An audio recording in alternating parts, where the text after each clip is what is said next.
Assalamualaikum warahmatullahi wabarakatuh. Selamat pagi. Apa kabar anak-anak? Semoga sehat-sehat semua. Pada kesempatan kali ini kita akan masuk ke materi sifat koligatif larutan.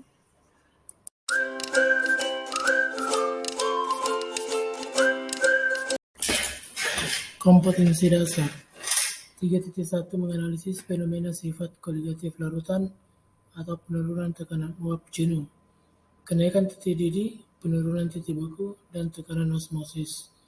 4.1 menyajikan hasil penelusuran informasi tentang kegunaan prinsip sifat koligatif larutan dalam kehidupan sehari-hari.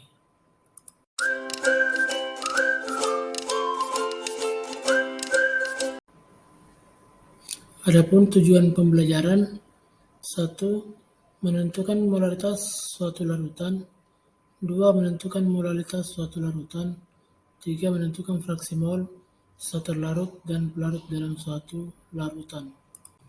B. Uraian materi. Sifat koligatif merupakan sifat larutan yang dipengaruhi oleh jumlah partikel zat terlarut dan tidak tergantung dari sifat zat terlarut. Jumlah partikel zat terlarut dalam suatu larutan dinyatakan dalam suatu besaran, yaitu konsentrasi larutan. Konsentrasi larutan yang kita bahas pada pembelajaran kali ini adalah 3 jenis, yaitu 1. Molaritas, 2. molalitas, dan yang ketiga adalah fraksi mol. Pada mapel kimia kelas 10 telah dibahas materi konsep mol, khususnya pada penjembatan mol. Materi tersebut harus diingat kembali sebagai dasar atau prasyarat mempelajari materi tentang konsentrasi larutan berikut. 1. Molaritas. Molaritas menyatakan banyaknya mol zat terlarut di dalam setiap 1 liter larutan. Rumus di bawah ini, M sama dengan N per V, atau M sama dengan M kecil per MR dikali 1000 per volume, atau M sama dengan persen kali 10 kali rho atau dibagi MR. Keterangannya di mana M sama dengan molaritas, satuannya M. M massa sama dengan massa terlarut, satuannya adalah gram. Kemudian N sama dengan mol zat terlarut atau satuannya mol. MR sama dengan molekul relatif, satuannya gram per mol. Volume sama dengan volume, satuannya adalah liter atau mililiter. Persen sama dengan persen atau kadar zat. Rho atau massa jenis, satuannya gram per mililiter. Yang kedua, molalitas. Molalitas menyatakan banyaknya mol zat terlarut di dalam setiap 1000 gram pelarut. Rumus umumnya M kecil sama dengan gram per MR dikali 1000 per P dalam satuannya gram. Atau dengan rumus yang kedua, M sama dengan persen per MR dikali 1000 per 100 dikurang persen. Keterangan M kecil sama dengan molalitas, satuannya M. Kemudian persen sama dengan persen kadar zat. Gram sama dengan massa terlarut, satuannya gram. MR sama dengan molekul relatif, satuannya gram per mol. P sama dengan massa pelarut, satuannya adalah gram. Yang ketiga, fraksi mol atau disingkat dengan X. Fraksi mol dalam kurung X menyatakan perbandingan banyaknya mol dari zat tersebut terhadap jumlah mol seluruh komponen dalam larutan. Dalam suatu larutan terdapat 2 fraksi mol, yakni fraksi mol terlarut atau disingkat XT dan fraksi mol pelarut disingkat dengan XP. Rumus berikut di bawah ini, XT sama dengan NT per NT tambah NP. Atau rumus yang kedua, XP sama dengan NP per NT tambah NP. Kemudian Xt tambah Xp sama dengan 1. Jadi, jumlah fraksi mol pelarut dan terlarut adalah 1. Keterangan titik 2. Xt sama dengan fraksi mol saat terlarut. Nt adalah mol saat terlarut. Xp sama dengan fraksi mol saat pelarut. Kemudian Np adalah mol saat pelarut. P sama dengan massa pelarut, satuannya gram.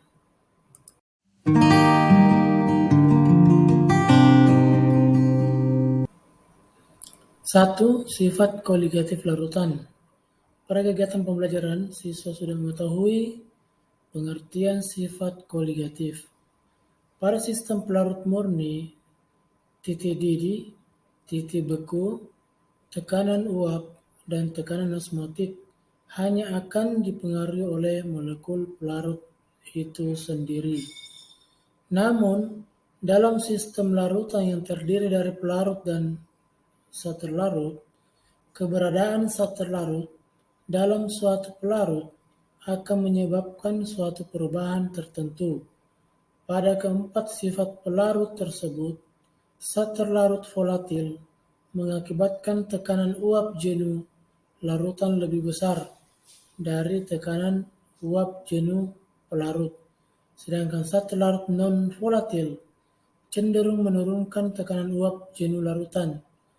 Adanya perubahan tekanan uap tersebut juga akan memberikan pengaruh terhadap titik didih dan titik beku larutan sehingga terjadi sifat koligatif larutan. Setelah melihat gambar di atas pada konsep perubahan sifat pada pelarut oleh zat terlarut non-volatil, berdasarkan gambar di atas, kita bisa menganalisa bahwa sifat koligatif larutan terdiri atas 4 sifat yang meliputi yang pertama penurunan tekanan uap, biasa disingkat dengan delta P. Yang kedua kenaikan titik didih yang disingkat dengan delta Tb. Yang ketiga adalah penurunan titik beku atau disingkat dengan delta Tf. Yang keempat tekanan osmotik atau disingkat dengan V. 2. Penurunan tekanan uap larutan.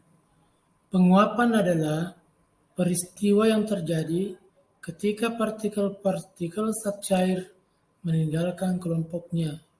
Semakin lemah gaya tarik-menarik antar molekul zat cair, semakin mudah zat cair tersebut menguap. Semakin mudah zat cair menguap, semakin besar pula tekanan uap jenuhnya. Banyaknya uap yang terbentuk di atas permukaan zat cair dinamakan dengan tekanan uap. Ketika partikel-partikel zat cair meninggalkan kelompoknya menjadi uap, di saat yang bersamaan uap tersebut akan kembali menjadi zat cair. Tekanan yang ditimbulkan pada saat terjadi kesetimbangan antara jumlah partikel zat cair menjadi uap dan jumlah uap menjadi zat cair disebut tekanan uap jenuh. Kita perhatikan ketiga gambar di atas. Yang pertama adalah A, kesetimbangan dinamis. Yang kedua bagian B, glukosa, penambahan glukosa. Yang ketiga bagian C, kesetimbangan dinamis. Jadi ketiga gambar di atas disebut penurunan tekanan uap larutan glukosa. Berdasarkan eksperimen Marie-Francois-Roux pada tahun 1878, pada suatu larutan, partikel-partikel zat terlarut akan menghalangi gerak molekul pelarut untuk berubah dari bentuk cair menjadi bentuk uap, sehingga tekanan uap jenuh larutan menjadi lebih rendah dari tekanan uap jenuh larutan murni. Adapun bunyi hukum Raoult yang berkaitan dengan penurunan tekanan uap adalah sebagai berikut. 2. A.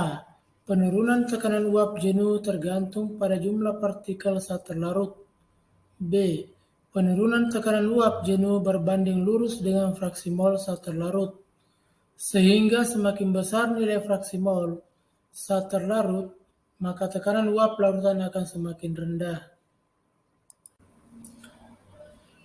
Dari hukum Raoult tersebut dapat dirumuskan sebagai berikut. Delta P sama dengan XT dikali P0. Apabila tekanan uap larut di atas, larutan dilambangkan dengan P, maka delta P sama dengan P0 dikurang P. Jika komponen larutan terdiri pelarut dan zat terlarut, dengan tetapan rumus berikut, XP tambah XT sama dengan 1, maka ST 1 dikurang XP.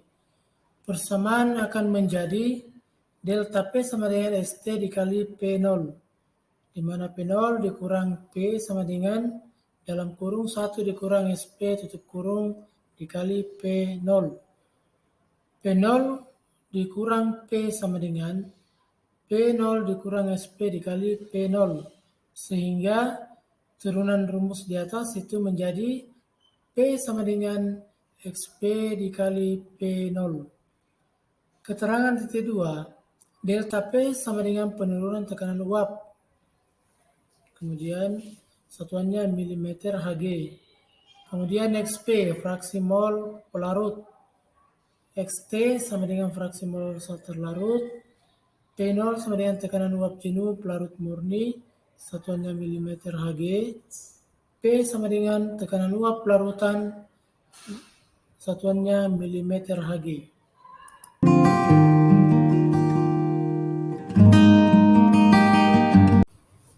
Selanjutnya adalah penurunan titik beku. Dari uraian materi, kita lihat gambar di atas. Yang pertama itu gambar es putar sebelah kiri dan sebelah kanan adalah memasak sayuran.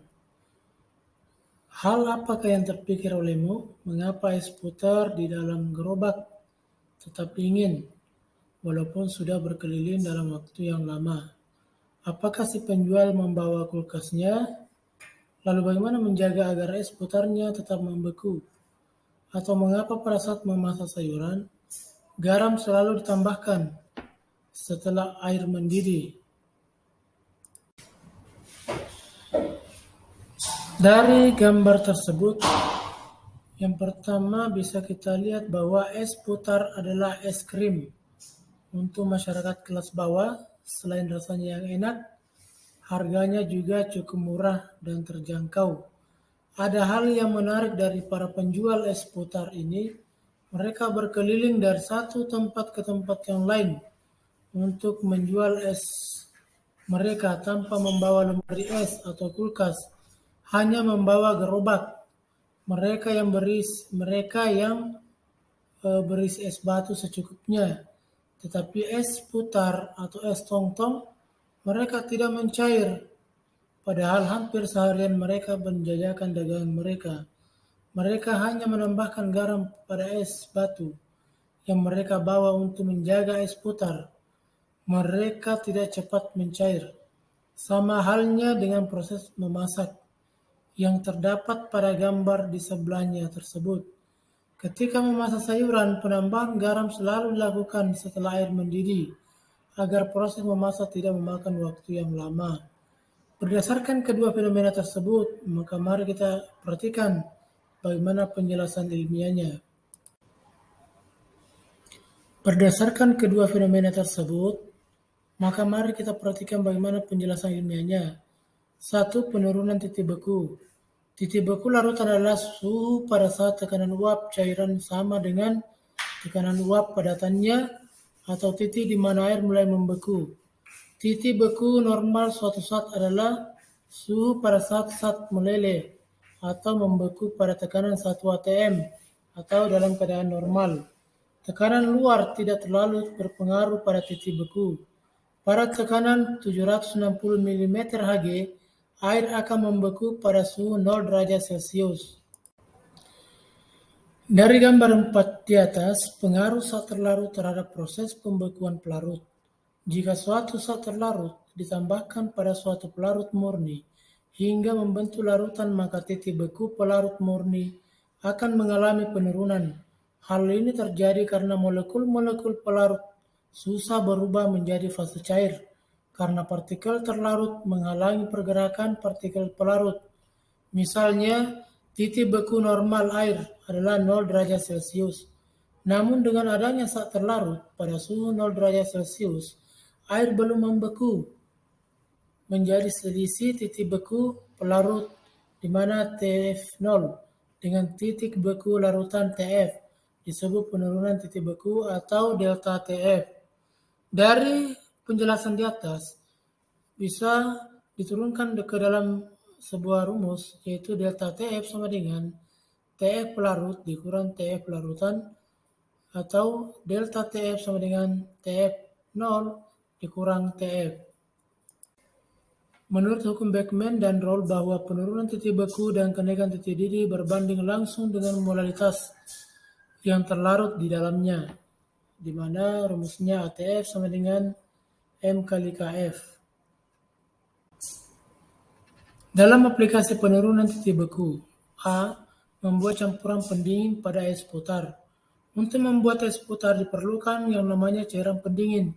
Cairan pendingin merupakan larutan berair yang memiliki titik beku jauh di bawah 0 derajat Celcius. Secara sederhana, cairan pendingin dibuat dengan melarutkan berbagai jenis garam ke kepingan es batu. Pada pembuatan es putar, cairan pendingin dibuat dengan mencampurkan garam dapur dengan kepingan es batu dalam sebuah bejana berlapis kayu. Pada pencampuran itu, es batu akan mencair, sedangkan suhu campuran turun. Sementara itu, campuran bahan pembuat es putar dimasukkan dalam bejana lain yang terbuat dari bahan stainless steel. Bejana ini kemudian dimasukkan ke dalam cairan pendingin, sambil terus-menerus diaduk sehingga campuran membeku. B. Membuat zat anti beku pada radiator mobil. Mungkin kalian akan berpikir, bagaimana bisa air radiator di negara yang memiliki 4 musim tidak membeku pada musim salju? Seharusnya di daerah yang memiliki iklim dingin, air radiator pada mobil akan mudah sekali membeku. Jika air radiator membeku, maka akan merusak komponen mobil tersebut. Untuk mengatasi agar air radiator tidak mudah membeku, maka tambahkan cairan yang sulit membeku, yakni etilen glikol. Dengan penambahan cairan ini, nantinya air radiator tidak mudah membeku karena terjadi penurunan titik beku cairan radiator. C. Mencairkan salju di jalan raya. Di negara-negara yang mengalami musim salju, mobil akan mengalami kesulitan saat melintasi jalan raya karena jalan raya tertutup salju yang cukup tebal. Salju ini bisa menyebabkan kendaraan tergelincir atau selip karena licin sehingga perlu dibersihkan. Untuk membersihkan salju di jalan raya biasanya ditaburi dengan campuran garam, NaCl dan CaCl2. Penaburan garam ini akan menurunkan titik beku salju tersebut sehingga salju kembali menjadi air. Semakin tinggi konsentrasi garam, maka makin menurun titik bekunya sehingga salju akan semakin banyak yang mencair. D. Anti beku dalam tubuh hewan. Tahukah kamu kenapa hewan yang berada di kutub utara maupun di kutub selatan tidak membeku atau mati? Hal ini disebabkan karena dalam tubuh hewan tersebut terdapat zat anti beku, sehingga hewan yang berada di daerah yang beriklim sangat dingin mampu bertahan hidup. E. Penambahan anti beku pada minyak kelapa. Jika kita membuat minyak kelapa tradisional, minyak yang dihasilkan akan cepat membeku. Pada pagi hari, minyak kelapa akan membeku karena memiliki titik beku yang tinggi. Untuk mengatasi hal tersebut, maka pada minyak kelapa ditambahkan garam-garaman atau vitamin E agar terjadi penurunan titik beku, sehingga minyak kelapa tidak mudah membeku pada suhu rendah.